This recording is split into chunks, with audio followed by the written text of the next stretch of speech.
You're scrolling through your phone during lunch break when suddenly a video pops up that makes you stop mid-bite. The thumbnail shows an elegant woman in a pristine white coat standing behind a man in an expensive suit who's completely oblivious to her presence. He's gesticulating wildly, phone pressed to his ear, trash scattered around his designer shoes like confetti at a failed party. But this isn't just any woman watching this unfold. This is someone whose single glance could make headlines, whose raised eyebrow could spark international conversations, whose simple presence turns an ordinary moment into a viral phenomenon that will be talked about for years to come. What happens next will transform a routine royal engagement into the most watched royal moment of the decade, catapult an unknown television executive into worldwide infamy, and prove that sometimes the most powerful lessons come from the most unexpected encounters. This is the true story of how one phone call, one pile of garbage, and one perfectly timed royal arrival created a viral moment that changed everything for everyone involved. Get ready for a tale where privilege meets accountability, where modern technology collides with timeless values, and where a single moment of truth becomes a global phenomenon that nobody saw coming. The morning started like any other for Marcus Wellington, Senior Vice President of Content Development at Meridian Television Networks. His alarm buzzed at exactly 5:30, just as it had every weekday for the past 8 years. Marcus prided himself on routine, on control, on being the kind of man who could predict and manage every aspect of his carefully constructed life. He rolled out of his king-size bed in his Kensington penthouse, feet hitting the heated marble floor with practiced precision.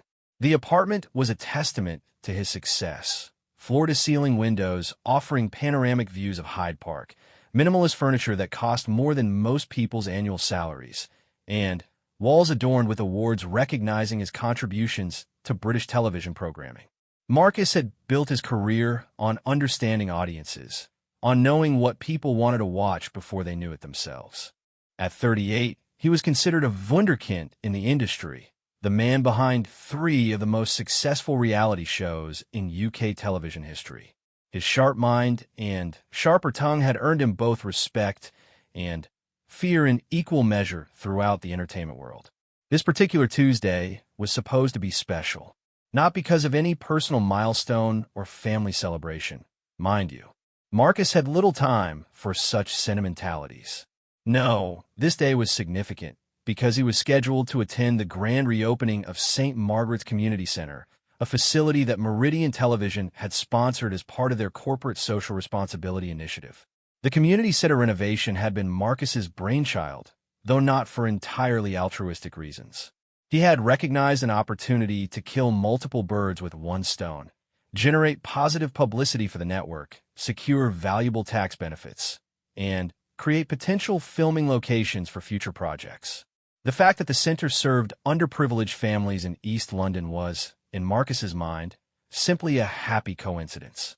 As he dressed in his usual uniform of an expertly tailored charcoal suit, Italian leather shoes, and a tie that cost more than many people spend on groceries in a month, Marcus reviewed his mental checklist for the day. The event was scheduled to begin at 10, which would give him plenty of time for his signature power breakfast, a quick review of overnight ratings reports, and perhaps a few strategic phone calls to cement upcoming deals. He had no idea that one of those phone calls would change his life forever. The drive from his penthouse to East London took Marcus through a stark transformation of scenery. The pristine streets and manicured gardens of his neighborhood gradually gave way to more modest surroundings, then to areas where the signs of economic struggle were impossible to ignore. Marcus barely noticed the transition, his attention focused on his phone as he fielded calls from colleagues, subordinates, and industry contacts. His driver, a quiet man named Ahmed who had been ferrying Marcus around London for 3 years, occasionally glanced in the rearview mirror at his employer. Ahmed had grown accustomed to Marcus's phone manner, the way his voice could shift from charming to cutting in the span of a single sentence. He had witnessed Marcus destroy careers with casual cruelty and build others with calculated kindness, always depending on what served Marcus's interests best. When they arrived at St. Margaret's Community Center, Marcus was surprised by the activity already buzzing around the building. Construction workers were putting finishing touches on new playground equipment. Volunteers were arranging flowers and hanging colorful banners, and local residents were beginning to gather in anticipation of the ceremony. The center itself was a beautiful renovation of what had once been a crumbling Victorian building. New windows gleamed in the morning sun, fresh paint and warm, welcoming colors covered walls that had previously been tagged with graffiti, and the entrance had been transformed into an inviting space that spoke of hope and renewal. Marcus stepped out of his car and immediately felt overdressed for the surroundings. His expensive suit and polished shoes seemed almost gaudy against the backdrop of a community gathering where most attendees were dressed in their everyday clothes, having taken time off from work or away from caring for children to celebrate this moment of positive change in their neighborhood. Sarah Chun, the center's director and the woman who had spearheaded the renovation project, approached Marcus with genuine enthusiasm. Sarah was the kind of person who saw potential in everyone and everything, who believed deeply that communities could transform themselves with the right support and resources. She had worked tirelessly for 2 years to make this day possible, navigating bureaucracy, fundraising challenges, and countless obstacles that might have defeated someone with less determination. "Mr. Wellington," Sarah said, extending her hand with a warm smile. "Thank you so much for being here today. We literally couldn't have done this without Meridian's support. The families here are so grateful for what your company has made possible." Marcus shook her hand, automatically switching into his public-facing persona. "The pleasure is entirely ours, Ms. Chun. Meridian Television is committed to giving back to the communities we serve. This center represents exactly the kind of positive impact we hope to have." As Sarah led him on a brief tour of the renovated facility, Marcus found himself genuinely impressed despite his initial skepticism. The center now boasted a modern computer lab where local children could access technology they might not have at home, a commercial-grade kitchen where cooking classes and community meals could be held, and multipurpose rooms that could serve everything from job training workshops to senior citizen social gatherings. What struck Marcus most, though he would never admit it, was the obvious care that had gone into every detail. This wasn't just about applying fresh paint and installing new equipment. Someone had thought deeply about how families would use these spaces, about what would make children feel excited to learn, and adults feel welcome to participate in community life. "The computer lab has been especially popular," Sarah explained as they walked through the space. "We've already had over 50 children sign up for our after-school programming, and we're partnering with local businesses to offer coding classes and digital literacy workshops for adults." Marcus nodded appropriately, making mental notes about potential programming opportunities. He could already envision a reality show concept, following underprivileged youth as they learned technology skills and competed for scholarships or internships. The narrative practically wrote itself, and the social media engagement would be enormous. As they completed the tour, Sarah checked her watch and mentioned that the ceremony would begin in about 30 minutes. A special guest would be arriving to officially reopen the center, though she was keeping the identity of that guest as a surprise until the last moment. "Someone quite special has agreed to join us," Sarah said with barely contained excitement. "I think everyone will be thrilled when they see who's come to celebrate with us." Marcus assumed it would be a local politician or perhaps a minor celebrity with connections to the area. He had attended dozens of similar events over the years, and they followed a predictable pattern: speeches about community spirit, ribbon-cutting ceremonies, photo opportunities with children, and then everyone would disperse back to their regular lives. With time to spare before the official program began, Marcus decided to step outside and make a few business calls. He had been in the middle of negotiations for a major acquisition deal, and he knew that his counterparts in Los Angeles would be starting their day soon. Time zone differences meant that morning was often his best opportunity to reach decision-makers across the pond.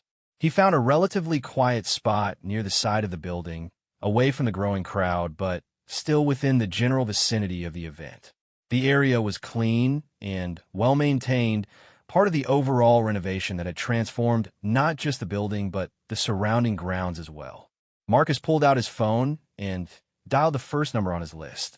Within moments, he was deep in conversation about market projections, advertiser commitments, and the kind of high-stakes financial maneuvering that had become second nature to him after years in the television industry. As he talked, his voice grew more animated, his gestures more emphatic. This was Marcus in his element, wielding influence and making deals that would affect the livelihoods of hundreds of people across multiple continents. The conversation involved a potential merger that could reshape the competitive landscape of British television, and Marcus was determined to position Meridian as the dominant player in any resulting partnership. "Listen, David," Marcus said, his voice taking on the edge that his colleagues knew meant he was about to make a non-negotiable demand. "We both know that your ratings for the 18 to 34 demographic have been sliding for 6 months.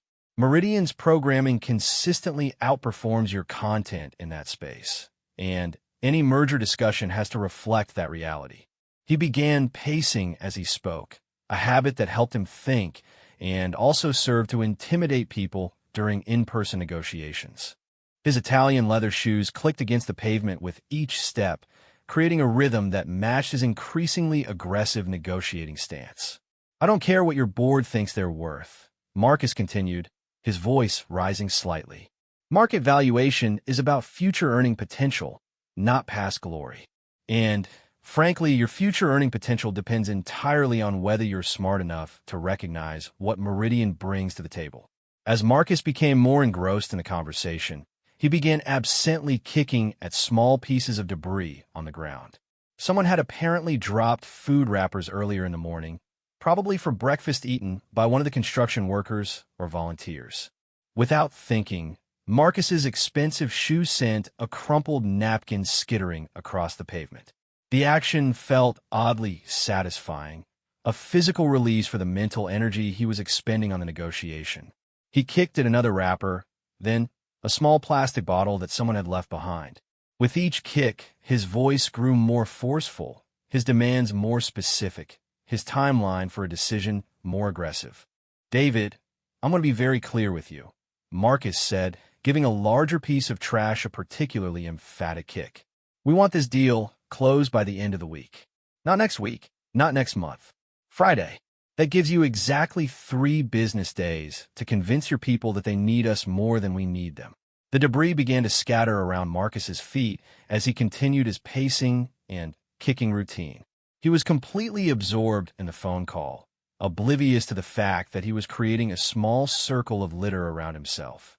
His focus was entirely on the numbers being discussed, the percentages being negotiated, the power dynamics that would determine whether this deal would enhance or diminish his already considerable influence in the industry. Unknown to Marcus, the special guest that Sarah had mentioned with such excitement was arriving exactly on schedule. A convoy of vehicles had pulled up to the front of the community center, and security personnel were conducting final sweeps of the area. The guest in question was someone whose presence would transform this small community celebration into a moment that would be remembered and discussed for years to come. But Marcus, lost in his world of corporate maneuvering and trash-kicking emphasis, remained completely unaware that his morning was about to take a turn that would challenge everything he thought he knew about power, respect, and the consequences of our actions when we think nobody important is watching. At exactly 9:47 a.m., 3 black vehicles with tinted windows turned onto the quiet street that housed St. Margaret's Community Center. The lead car moved with a measured pace that spoke of important passengers and careful security protocols. Local police had discreetly cordoned off certain areas of the street, and trained eyes scanned the gathering crowd for any signs of potential problems. Inside the second vehicle sat Her Majesty Queen Elizabeth II, reviewing her notes for the brief remarks she would make during the ceremony. At 95, she had attended thousands of such events throughout her 7 decades on the throne, but she still approached each one with the same careful preparation that had characterized her reign from the beginning. The decision to attend this particular event had been made somewhat last minute. Originally, the Queen's schedule had her attending a different engagement that morning, but A change in her calendar had created an unexpected opening. When her private secretary had suggested the community center reopening as an alternative, the Queen had agreed immediately. She had always been drawn to events that celebrated community resilience and grassroots improvement efforts. Unlike the grand state occasions and formal diplomatic receptions that filled much of her public calendar, these smaller gatherings allowed her to connect more directly with ordinary people working to better their circumstances and communities. Sarah Chun had received a call from Buckingham Palace just 3 days earlier. The voice on the other end of the line had been politely professional, explaining that Her Majesty would be honored to attend the reopening ceremony if the invitation could be extended. Sarah had nearly dropped the phone in shock, then immediately called her board members, the local council, and half a dozen other people to share the incredible news. The decision had been made to keep the Queen's attendance as quiet as possible until the actual ceremony. Sarah wanted the community to experience the genuine surprise and excitement of an unexpected royal visit, rather than dealing with the chaos that might ensue if word leaked out in advance. As the royal convoy approached the community center, the Queen observed the scene outside her window with the keen attention that had served her well throughout her long reign. She saw families with children dressed in their best clothes, elderly residents who had made the effort to attend despite mobility challenges, and volunteers still making final preparations for the ceremony. What she didn't see, from her position in the approaching vehicle, was Marcus Wellington standing around the corner of the building, still deep in his increasingly heated business negotiation. The Queen's security detail had arrived earlier that morning to conduct their standard advance work. They had walked the entire perimeter of the building, identified potential security concerns, established communication protocols with local police, and mapped out the exact route the Queen would take from her vehicle to the ceremony area. However, their security sweep had focused on the main areas where the Queen would be present: the front entrance, the interior spaces she would tour, and the outdoor area where the ribbon cutting would take place. The side of the building where Marcus had chosen to make his phone calls was technically within the overall security perimeter, but it wasn't considered a high-priority area since it was away from the main event activities. As the Queen's vehicle pulled up to the front entrance, a small crowd that had gathered began to realize something significant was happening. The formal nature of the vehicles, the presence of additional security personnel, and the sudden increase in activity levels all suggested that this wasn't just another routine community event. Sarah Chun stood at the front entrance, barely containing her excitement as she watched the Queen's car door open. She had met minor royals before at various charity functions, but this was the first time she would have the honor of welcoming the monarch herself to one of her projects. The Queen stepped out of the vehicle with the practiced grace of someone who had performed this exact action thousands of times throughout her reign. She was dressed in a vibrant turquoise coat with matching hat, her signature style that ensured she would be visible to everyone in the crowd while maintaining the dignity befitting her position. The gathered community members reacted with a mixture of stunned silence and excited whispers as they realized who had come to celebrate with them. Parents lifted children onto their shoulders for better views, elderly residents leaned forward in their wheelchairs, and volunteers stopped their last-minute preparations to witness this unexpected moment. "Your Majesty," Sarah said, executing what she hoped was an appropriate curtsy as she approached. "Welcome to St. Margaret's Community Center.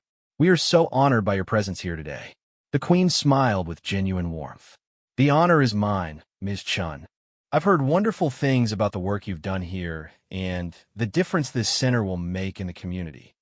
As they began walking toward the main entrance, the Queen asked questions that demonstrated she had clearly been briefed on the specifics of the project. She wanted to know about the computer lab, the community kitchen, and the programs that would be offered to local families. Her questions weren't perfunctory. They showed genuine interest in understanding how the center would serve its intended purpose. Meanwhile, around the corner of the building, Marcus's phone conversation had reached a crescendo of frustration and aggression. The executives in Los Angeles were pushing back on his demands, questioning Meridian's market position, and suggesting that perhaps Marcus's assessment of his company's leverage was overly optimistic. "Let me stop you right there, David," Marcus said, his voice now carrying the kind of controlled anger that his subordinates had learned to fear. Meridian's Q3 numbers speak for themselves. We dominated every demographic that matters, and our advertising revenue growth has outpaced every other network in our market segment for 4 consecutive quarters. He punctuated this statement by giving a particularly forceful kick to a plastic coffee cup that sent it rolling several feet away. The debris around his feet had grown into a small constellation of litter. Food wrappers, napkins, a discarded energy drink bottle, and various other pieces of trash that he had been absently kicking during the 40-minute conversation. "Your board can question our numbers all they want," Marcus continued, now actively seeking out pieces of trash to kick as he paced. "But market reality is market reality, and the reality is that you need this partnership more than we do. Without Meridian's content and advertising relationships, your network becomes irrelevant in 18 months. That's not a threat, it's just mathematics." The irony of his behavior would have been apparent to any objective observer. Here was a man who had just spent an hour touring a beautifully renovated community center, who had shaken hands with a woman who had dedicated years of her life to improving her neighborhood, who was standing on the grounds of a project specifically designed to demonstrate corporate social responsibility. And he was trashing the very space he had supposedly come to celebrate. But Marcus was entirely focused on his negotiation, completely unaware that his actions contradicted everything his company claimed to stand for. In his mind, he was doing important work, wielding the kind of influence and making the kind of deals that justified his salary and status in the industry hierarchy. As the Queen's tour of the community center continued, she and Sarah slowly made their way through the building, examining the various renovated spaces and meeting with volunteers and staff members. The Queen's presence had an almost magical effect on everyone she encountered. People who had seemed nervous or overwhelmed by the day's activities found themselves relaxing and opening up as she asked about their work and their hopes for the center. In the computer lab, she met 12-year-old Jamie Rodriguez, who explained with infectious enthusiasm how the new equipment would allow him to participate in coding workshops that might help him eventually apply for technology scholarships. The Queen listened intently as Jamie demonstrated a simple program he had already learned to write, asking questions that showed she understood both the technical aspects of what he was showing her and the broader implications for his future opportunities. In the community kitchen, she spoke with Mrs. Patterson, a 70-year-old grandmother who had volunteered to help coordinate cooking classes for local families struggling with food insecurity. Mrs. Patterson explained how the center would offer both practical instruction on nutritious meal preparation and a social space where neighbors could connect over shared meals. "Community is so important," the Queen observed, sampling a small bite of the bread that Mrs. Patterson had baked that morning as a demonstration. "These connections you're fostering here will strengthen families and create lasting friendships." As the indoor tour concluded, Sarah mentioned that they would move outside for the ribbon-cutting ceremony. She had planned this carefully, knowing that the outdoor space would provide the best photo opportunities and allow the maximum number of community members to participate in the historic moment. The route from the building's main entrance to the ceremony area would take them along the side of the building where the ribbon-cutting setup had been arranged. It was the most logical path, and it would give the Queen a chance to see the beautiful garden space that volunteers had created as part of the overall renovation project. What Sarah didn't know was that this route would also take them directly past the spot where Marcus Wellington was still engaged in his increasingly contentious business negotiation, completely oblivious to the fact that his morning was about to intersect with history in the most unexpected and embarrassing way possible. As the Queen and Sarah emerged from the building, followed by the modest entourage that always accompanied royal visits, Marcus was reaching the climax of his business call.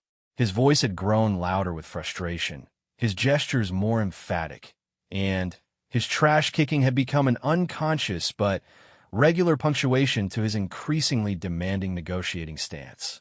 "I'll make this as simple as possible," Marcus said, his voice now carrying across the morning air with unmistakable arrogance. You have until 5 p.m. London time to accept our terms, or we walk away and pursue the Henderson Group option. And trust me when I tell you that you don't want to compete with us in the marketplace rather than partnering with us. The Queen's advanced security had spotted Marcus during their earlier sweep, noting him as a member of the business community present for the ceremony. But they had not anticipated that he would still be conducting business calls during the actual event, much less in a manner that was creating noise and distraction from the proceedings. As the Queen's party approached the area where Marcus stood, surrounded by the debris he had been kicking around for nearly an hour, several members of her security detail began to look uncomfortable. This was not the kind of situation they had prepared for in their advanced planning. The Queen herself, with the acute awareness that came from decades of public appearances, had already noticed the man in the expensive suit who was gesticulating wildly while apparently conducting business. She had observed his aggressive body language, heard his raised voice, and seen the scattered trash around his feet. What happened next would become one of the most talked-about royal encounters of the modern era, a moment that would transform both Marcus's life and the public conversation about accountability, respect, and the values that matter most in a civilized society. The moment that would change Marcus Wellington's life forever began with the soft crunch of gravel under royal footsteps as Queen Elizabeth II and her small entourage approached the corner of the building where he stood, still completely absorbed in his heated business negotiation. Marcus had his back partially turned to the approaching group, his phone pressed firmly against his ear, his free hand gesticulating wildly as he delivered what he believed to be the final, decisive argument in his high-stakes business deal. The debris around his feet had grown throughout the conversation, creating a small but noticeable circle of litter that stood in stark contrast to the otherwise pristine grounds of the newly renovated community center. "David, let me be absolutely crystal clear," Marcus said, his voice now carrying the kind of cutting authority that had intimidated countless subordinates and competitors throughout his career. Meridian television networks didn't become the dominant force in British entertainment by accepting second-tier partnerships or compromise positions. We lead or we walk. There is no middle ground in this conversation. As he spoke these words, he gave a particularly emphatic kick to a crumpled fast food wrapper, sending it skittering across the pavement in a way that seemed to punctuate his business aggression. The action was automatic now, a physical manifestation of his mental state that had developed unconsciously over the course of the long phone call. Sarah Chun, walking beside the Queen, had noticed Marcus from a distance and felt a growing sense of unease. She recognized him as one of the sponsor representatives who was supposed to be participating in the ceremony, but his current behavior was hardly appropriate for an event honoring community renewal and social responsibility. She considered approaching him to suggest he end his call, but protocol dictated that her attention should remain focused on the Queen's visit. The Queen herself had been observing Marcus for several minutes as their path took them closer to his location. Her decades of experience in public life had given her an almost supernatural ability to assess situations quickly and respond appropriately to unexpected circumstances. She could see that this man was clearly agitated, that his business call was taking precedence over the community event he was supposedly attending, and that his actions were creating exactly the kind of disrespectful scene that could overshadow the positive message of the day. More troubling to her, though, was what his behavior represented. Here was someone who had presumably come to celebrate a project designed to serve families who faced daily struggles, many of whom worked multiple jobs just to make ends meet, many of whom taught their children to respect public spaces and treat community property with care. And he was treating the very space they were celebrating as his personal dumping ground while conducting business that clearly took priority over everything happening around him. The Queen's security detail had also become increasingly uncomfortable with the situation. While Marcus posed no physical threat, his loud phone conversation and obvious disregard for the appropriate decorum of a royal visit created the kind of unpredictable variable that security professionals preferred to avoid. Two of her protection officers had moved slightly closer to his position, ready to intervene if necessary. "Your Majesty," Sarah whispered quietly as they drew within 20 feet of Marcus. "That gentleman is Mr. Wellington from Meridian Television, one of our corporate sponsors. I'm not sure why he's conducting business during the ceremony." The Queen nodded slightly, her expression remaining neutral, but her attention fully focused on the scene unfolding before her. She had encountered difficult situations throughout her reign, from hostile protesters to inappropriate behavior at state occasions, and she had learned that the best approach was usually direct engagement rather than avoidance. Marcus, meanwhile, had reached the climactic moment of his negotiation. The executives in Los Angeles had just proposed what they clearly considered their final offer, and Marcus was preparing to either accept their terms or follow through on his threat to walk away from the deal entirely. The stakes couldn't have been higher for his career and his company's future market position.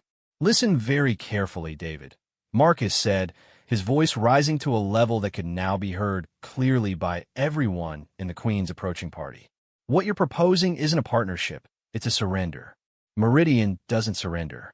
We either dominate or we destroy the competition. Those are the only two options available to companies with real vision and real strength." As he delivered this ultimatum, he kicked aggressively at a plastic bottle near his feet, sending it rolling directly toward the path where the Queen would be walking in just a few moments. The bottle came to rest approximately 10 feet in front of the approaching royal party, creating an obstacle that would force them to either step around it or stop entirely.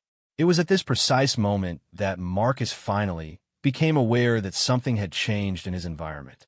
The morning sounds of community preparation had grown quieter, replaced by a different kind of energy that suggested the presence of someone important.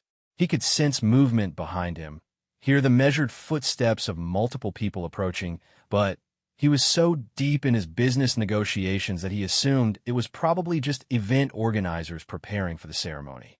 "Hold on just 1 second, David," Marcus said into his phone, finally turning around to see what was happening behind him. The sight that greeted him was so unexpected, so far outside his realm of normal experience, that his brain initially refused to process what he was seeing. There, standing less than 15 feet away from him, dressed in an elegant turquoise coat and matching hat, was Queen Elizabeth II. She was looking directly at him with an expression that could only be described as deeply unimpressed. The Queen's gaze moved deliberately from Marcus's face to the phone in his hand, then down to the scattered debris around his feet, then back to his face.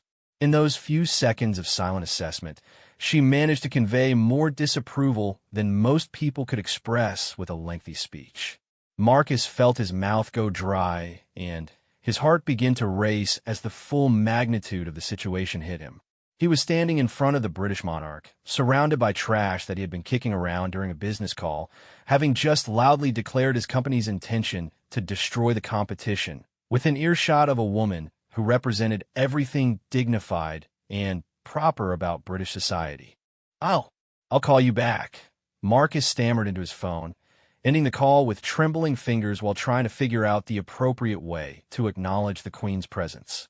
"Your Majesty," Sarah said, stepping slightly forward, "may I present Mr. Marcus Wellington from Meridian Television Networks, one of the generous sponsors who made today's renovation possible."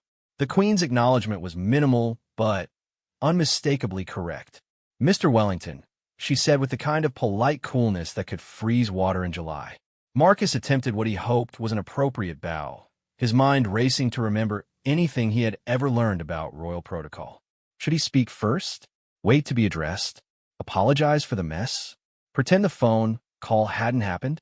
His usual confidence and social authority had completely deserted him, leaving him feeling like a schoolboy caught misbehaving by the headmistress. "Your Majesty, it's an incredible honor," Marcus began, his voice lacking any of the commanding authority he had been displaying just moments before. There were some urgent business matters that required." The Queen's expression didn't change, but something in her eyes suggested that she was not particularly interested in hearing explanations about urgent business matters. Her gaze moved once again to the litter scattered around his feet, then back to his face. "I see," she said simply, the two words carrying more weight than Marcus would have thought possible.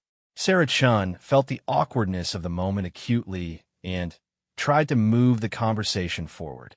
Mr. Wellington's company has been instrumental in funding the computer lab renovation, she said, hoping to redirect attention toward the positive impact of the sponsorship.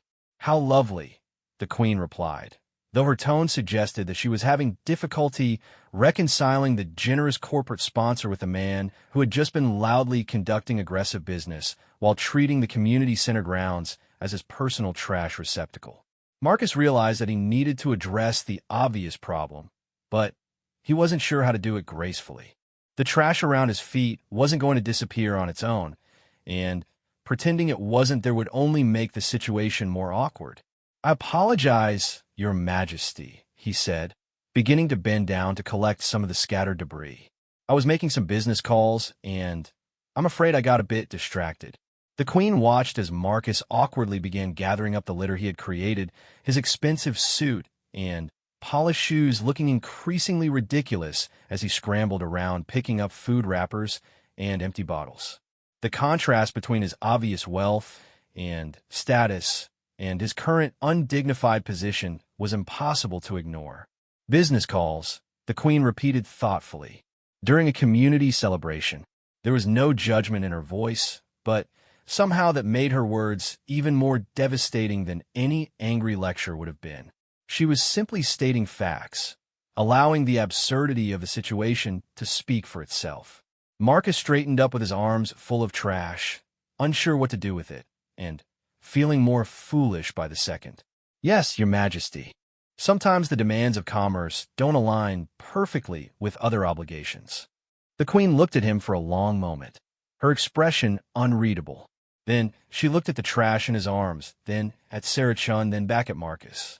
"Mr. Wellington," she said finally, "do you find that your business obligations often prevent you from showing proper respect for the communities your company claims to serve?" The question hung in the air like a challenge thrown down by a master diplomat. Marcus realized that he was not just being asked about his behavior in this specific moment. He was being asked to defend his entire approach to corporate responsibility and social engagement. What made the moment even more powerful was that it was being witnessed not just by the Queen and her entourage, but by dozens of community members who had gathered for the ceremony. Parents with children, elderly residents, volunteers who had worked tirelessly to make this day possible. All of them could see and hear this exchange between one of the most powerful media executives in Britain and the woman who had dedicated her life to public service. Marcus opened his mouth to respond, but found himself struggling to formulate words that wouldn't make the situation even worse. How could he explain that his business call had seemed important enough to justify his behavior? How could he defend treating a community space with such disrespect while simultaneously claiming that his company cared about community welfare? The Queen waited patiently for his response, her decades of experience having taught her that sometimes the most powerful thing she could do was simply allow people to confront the consequences of their own actions in full public view. What Marcus said next would determine not only how this encounter concluded, but how the story would be remembered and retold for years to come. What Marcus Wellington didn't know, as he stood there clutching garbage while trying to formulate a response to the Queen's pointed question, was that his entire encounter was being recorded by multiple phones held by community members who had gathered to witness the royal visit. 18-year-old Keisha Thompson, a local sixth form student who had volunteered to help document the day's events for the community center's social media accounts, had been filming the Queen's arrival and tour when she noticed the commotion around the corner of the building. Her phone camera had captured the entire sequence. Marcus's aggressive business call, his casual littering behavior, the Queen's approach, and the devastating moment of recognition when he realized who was watching him. Mrs. Gladys Foster, a 73-year-old grandmother who had lived in the community for 40 years and had fought tirelessly for the center's renovation, had also pulled out her phone when she saw the well-dressed man disrespecting the very space they were celebrating. She had intended to document his inappropriate behavior to share with the center's board later, but when the Queen appeared in her viewfinder, she realized she was capturing something far more significant. Even members of the Queen's own security detail and official photographers had documented parts of the encounter, though their footage would later be carefully reviewed before any official release. Marcus, still holding his armful of trash and feeling the weight of dozens of pairs of eyes upon him, finally managed to speak. "Your Majesty, I realize that my behavior has been inappropriate. There's really no excuse for conducting business in such a manner during an event meant to honor this community." The Queen's expression softened slightly at his admission, but her voice remained measured and formal. "Mr. Wellington, this center represents hope for families who work tremendously hard to build better lives for their children. When representatives of sponsoring organizations treat these spaces with disrespect, what message does that send about your company's true commitment to the community?" Marcus felt the full weight of her words, not just as a personal rebuke, but as a fundamental challenge to everything he thought he understood about corporate social responsibility. He had approached the sponsorship as a strategic business decision, a way to generate positive publicity while securing tax benefits. But standing here surrounded by people for whom this center represented genuine opportunity and hope, he began to understand how shallow and cynical his motivations had been. "Your Majesty is absolutely right," he said quietly. "I've been treating this as a business obligation rather than recognizing it for what it truly is, a chance to be part of something that will genuinely improve people's lives." The Queen studied him for a moment, perhaps sensing that his words reflected genuine realization rather than mere damage control. "And what do you intend to do with that recognition, Mr. Wellington?" Before Marcus could answer, Keisha Thompson made a decision that would transform this local encounter into a global phenomenon. She quietly posted the video she had been recording to her TikTok account with the caption, "When the Queen catches a corporate sponsor littering during a community event, the silence is everything crown skull #royal reality #accountability moment #community first." The video was perfectly framed and edited with an instinct that came naturally to her generation. It opened with Marcus's aggressive business call, and casual littering built tension as the Queen approached, reached its climax with their awkward introduction, and concluded with his embarrassed confession while holding his armful of trash. Within minutes of being posted, the video began attracting views and shares. The image of a wealthy executive being silently judged by the Queen while holding the trash he had scattered around a community center was exactly the kind of content that resonated with social media users across multiple platforms. Sarah Chan, still standing beside the Queen and trying to salvage what remained of the ceremony's dignity, suggested that they should proceed to the official ribbon-cutting area. The Queen agreed, but not before delivering one final comment that would become the most quoted line from the entire encounter. "Mr. Wellington," she said, "I do hope that in future, your company will remember that true partnership with the community requires respect for the community, not just financial investment in it." The words were spoken quietly, almost gently, but they carried the authority of someone who had spent 7 decades observing the difference between genuine public service and empty corporate gestures. As the royal party moved toward the ceremony area, Marcus was left standing alone with his handful of garbage, trying to process what had just happened to him. The businessmen in Los Angeles were probably wondering why he had hung up so abruptly on such an important call. His company's PR department was going to have questions about why their senior vice president had been publicly embarrassed by the Queen at a corporate-sponsored event. But those concerns seemed almost trivial compared to the broader realization that was beginning to dawn on him. He had built his entire career on understanding audiences, on predicting what people wanted and how they would react to different messages and experiences. Yet he had completely failed to understand the audience that mattered most, the community his company claimed to serve. The official ceremony proceeded beautifully despite the earlier awkwardness. The Queen cut the ribbon with her characteristic grace, toured the facilities with genuine interest, and spoke briefly about the importance of community spaces in strengthening the social fabric of British society. Local children presented her with artwork they had created. Elderly residents shared stories about what the center would mean to their daily lives, and volunteers explained their plans for programming that would serve families throughout the neighborhood. Marcus watched from the edges of the crowd, having found a trash bin for his collected litter and trying to process the morning's events. He saw the Queen's authentic engagement with community members, the way she listened carefully to their stories and asked thoughtful questions about their hopes for the center's future.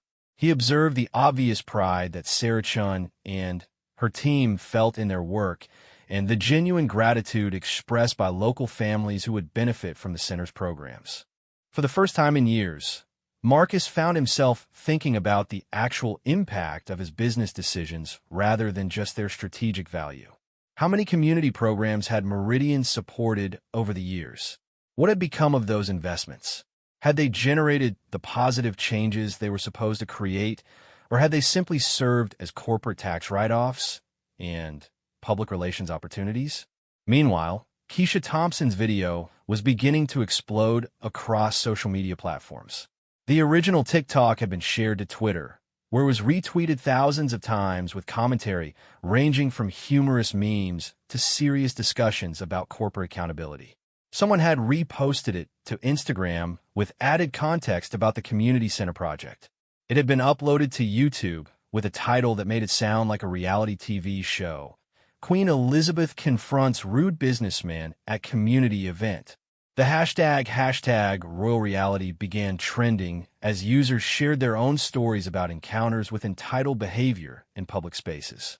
Hashtag accountability moment became a rallying cry for people who felt that wealthy individuals and corporations rarely faced real consequences for disrespectful behavior. But it was the hashtag community first that really captured the deeper message of the encounter. Social media users began sharing stories about genuine community engagement, highlighting examples of businesses and individuals who demonstrated real commitment to local improvement rather than just financial investment. By noon, the video had been viewed over 100,000 times across all platforms. By evening, that number had climbed to over 1 million. News outlets began picking up the story, though they had to rely on the social media footage since no official royal photographers had released their images of the encounter. The BBC ran a segment about the importance of corporate responsibility that used the incident as a starting point for a broader discussion. Sky News interviewed community development experts about the difference between authentic partnership and superficial sponsorship. Even international outlets picked up the story, fascinated by the image of the Queen delivering such a pointed but polite rebuke to corporate arrogance. Marcus's phone began ringing constantly as reporters sought comment on the incident. Colleagues called to ask what had happened, and Meridian's communications department tried to coordinate a damage control strategy. But Marcus found himself reluctant to engage with the media frenzy, uncertain about what message he wanted to send or what position he wanted to take. The truth was, he wasn't sure yet what he thought about what had happened. Part of him felt defensive about being publicly embarrassed for behavior that was typical in his professional environment. But another part of him recognized that the Queen's criticism had been fundamentally accurate. He had demonstrated a lack of respect for the community his company claimed to support. As the day wore on and the video continued to spread, Marcus realized that this wasn't just a public relations crisis that could be managed with the right statements and strategic positioning. This was a moment that would define how he was perceived for the rest of his career, and more importantly, it was an opportunity to decide what kind of person and what kind of professional he wanted to be going forward. The question was whether he would use this viral moment as a chance for genuine reflection and change, or whether he would simply wait for the news cycle to move on to the next story, leaving him free to return to business as usual. 3 weeks after the viral encounter at St. Margaret's Community Center, Marcus Wellington sat in his Kensington office staring at a resignation letter that he had written and rewritten 17 times. The view from his floor-to-ceiling windows still showed the same panoramic London skyline that had once filled him with a sense of achievement and power, but somehow it all looked different now.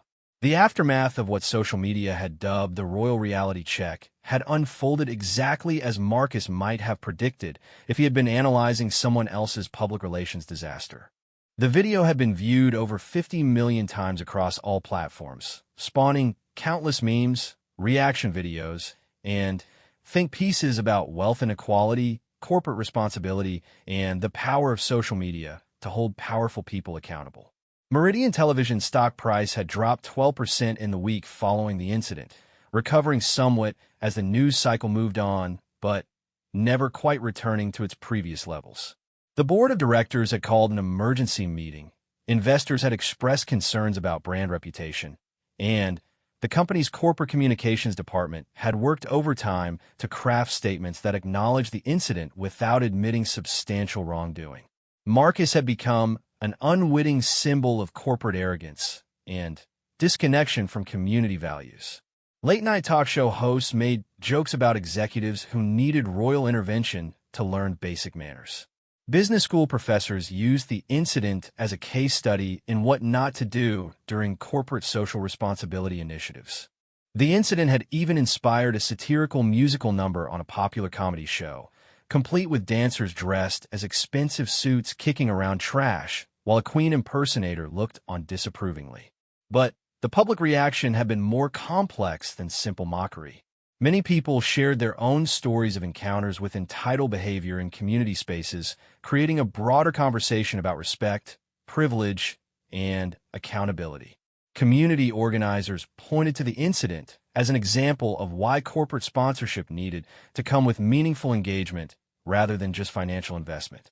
More surprisingly, Marcus had received thousands of messages from people around the world, many of them expressing not just criticism, but genuine encouragement for him to use this moment as an opportunity for positive change. Teachers wrote to tell him about using the incident to discuss character and respect with their students. Community leaders shared their own experiences with corporate sponsors who had started with superficial involvement but had grown into genuine partners through sustained engagement. Perhaps most impactfully, he had received a handwritten letter from Mrs. Gladys Foster, the grandmother whose phone had captured part of the original encounter. She had written not to criticize him further, but to invite him to return to the community center to see how the programs were developing and to meet some of the families who were benefiting from the renovated facilities.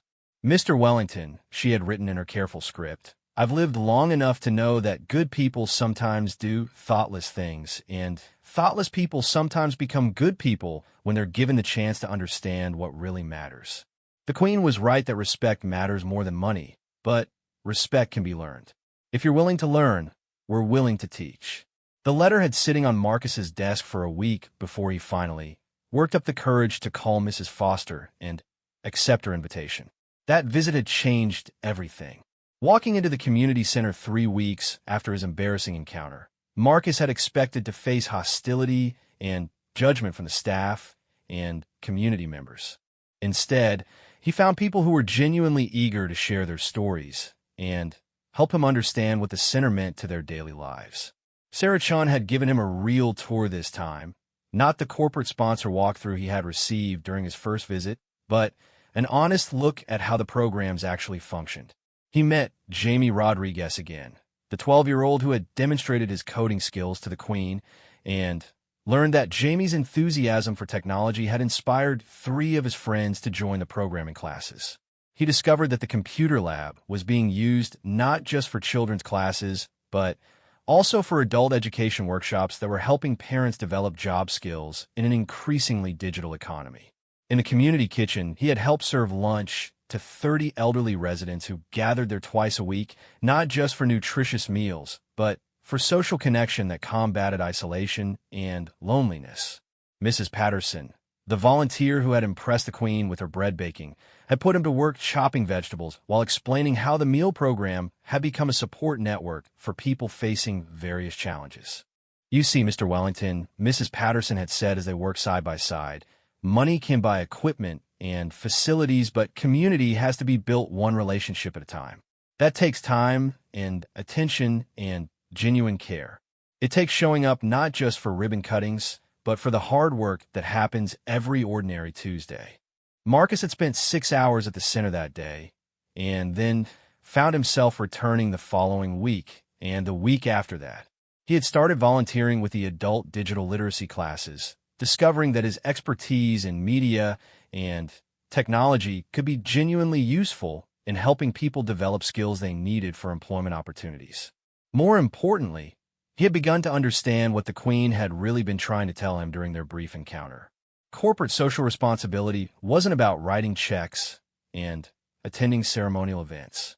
It was about building genuine relationships with communities and understanding how business decisions affected real people's daily lives. This realization had led to increasingly difficult conversations with his colleagues at Meridian Television. Marcus had begun pushing for changes in how the company approached community partnerships, advocating for longer-term commitments and more hands-on involvement from company employees. He had suggested that executive performance evaluations should include community engagement metrics and that corporate sponsorship decisions should prioritize programs where Meridian staff could contribute expertise and time alongside financial investment. His colleagues' reactions had ranged from supportive to skeptical to openly hostile. Some executives embraced the idea of more meaningful community engagement, recognizing both its ethical value and its potential for positive brand differentiation. Others viewed Marcus's new perspective as naive idealism that could interfere with the company's primary obligation to maximize shareholder value. The tension had come to a head during a board meeting where Marcus had presented a comprehensive proposal for restructuring Meridian's community investment strategy. The proposal would have required significant changes to how the company allocated resources and measured success, shifting focus from short-term publicity benefits to long-term community impact. Marcus, the chairman had said after reviewing the proposal, "We appreciate your newfound passion for community engagement. But let's be realistic about what shareholders expect from a media company. Our job is to create compelling content and deliver strong financial returns. Corporate charity is a nice supplement to that mission, but it can't become a distraction from our core business objectives." That conversation had led Marcus to the resignation letter he was now contemplating. He had built his career within a system that valued financial performance above all other considerations, and he was discovering that he no longer felt comfortable operating within those constraints. The phone on his desk rang, interrupting his thoughts. The caller ID showed Sarah Chen's name. "Marcus," she said when he answered, "I hope you don't mind me calling you at work. I wanted to let you know about something wonderful that happened yesterday." She went on to explain that Jamie Rodriguez, the young coding enthusiast, had been selected for a prestigious technology summer program that could lead to university scholarships and eventual career opportunities in the tech industry. The selection had been based partly on a portfolio project he had developed using skills learned in the community center's computer lab. "His mother wanted me to thank you specifically," Sarah continued. "She said that your volunteering with the digital literacy classes had helped her understand computers well enough to support Jamie's learning at home. She knows that his opportunities might have been very different without the center's programs." After ending the call, Marcus looked again at his resignation letter, then at the photograph on his desk from his most recent visit to the community center. In the image, he was working with a group of adult learners, helping an unemployed father learn spreadsheet skills that might help him qualify for office jobs. The Marcus in that photograph looked different from the man who had spent his morning kicking trash around while conducting aggressive business calls just a few weeks earlier. He looked engaged, purposeful, connected to something larger than his own advancement. Marcus deleted the resignation letter and opened a new document. Instead of quitting, he began drafting a proposal for a new position within Meridian Television, Director of Community Partnership and Impact. The role would involve working directly with local organizations to develop programming that served communities while creating content that could succeed commercially. It was an ambitious proposal that would require him to prove that meaningful community engagement could also be good business. But as he thought about Jamie Rodriguez's coding skills, Mrs. Patterson's community meals, and Mrs. Foster's wisdom about respect and learning, Marcus realized he was ready to spend his career proving that corporate success and community welfare didn't have to be competing priorities. 6 months later, Marcus's new program had produced 2 documentary series that won industry awards while highlighting the work of community organizations across Britain. Meridian's community partnerships had become a model for other media companies, And Marcus found himself speaking at conferences about the business case for authentic corporate citizenship. The viral video that had once embarrassed him had become the opening story for his presentations. A reminder that sometimes our most humbling moments can become our most transformative opportunities. And every few weeks, Marcus still returned to St. Margaret Community Center, not as a corporate sponsor making a ceremonial visit, but as a community member helping with programs that he had learned to value not for their publicity benefits, but for their ability to change lives one relationship at a time. The Queen, he had realized, had given him far more than a public rebuke that day. She had given him a chance to become the kind of person who deserved the privilege and responsibility that came with his position. And for that unexpected gift, he would be grateful for the rest of his life.